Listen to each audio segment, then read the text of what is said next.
Biz Yunusobod tumanidamiz. Aniqlik kiritilishicha, aynan mana shu ko'p qavatli uylarning biridagi xonadonlarda tayanch ustunlari buzib tashlanganligi haqida xabar kelib tushgan. Biz hozir ichkariga kirib, holatni o'rganamiz. Mana asosiy yuk ko'taruvchi devorlarni buzgan qoldiqlari mana 9-etajda ta'mirlash ishlari olib borilmoqda. 9 qavatli uyning seysmikasiga juda qattiq ta'sir qiladi bu narsa. Bu demak ichkaridan olib chiqilgan-a? Ichkaridan mana buzilgan asosiy yuk ko'taruvchi devorniki bu. Sizga ruxsat bormi? Siz so'rashdan qolisizmi? Monitoring asosida murojaat qilishgan.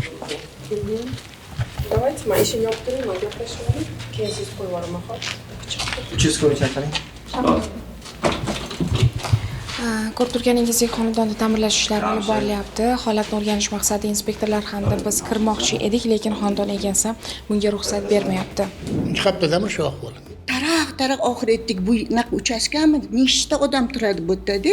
Xuddi yer qimirlagandek qimirlab ketadi. Remontga biz ham qilganmiz, lekin bu darajada bo'lmaganda.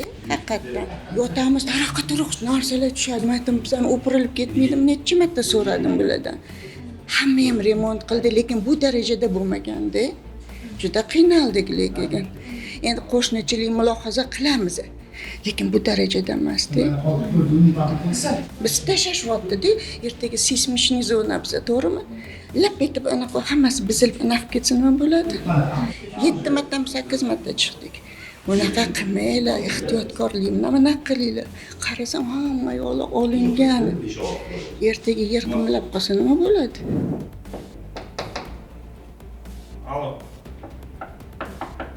Qancha kutgan bo'lishimizga qaramasdan xonadon egasi qayta eshikni ochmadi.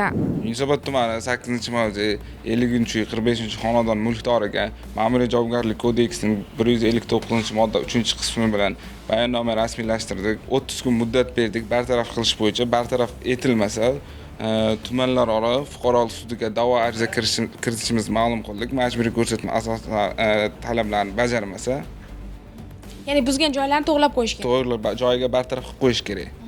30 kun ichida. Jarimani summasi qancha, agar sir bo'lmasa? Bazaviy hisoblash miqdorining 50 barovari 20 million. 20 million 600 ming so'm bo'ladi. Devorni buzayotganingizni emas, balki xavfsizlik chegarasini buzayotganligingizni unutmang. O'zboshimchalik bilan qurilish ishlari ko'plab insonlarning hayotini xavf ostida qoldirishi mumkin.